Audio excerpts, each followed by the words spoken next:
गणपती बाप्पा मंगळमूर्ती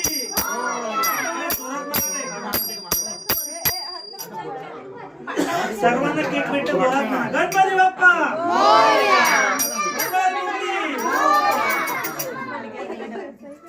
उंदीर मामा की समू उंदीर मामा केक खातोय उंदीर मामा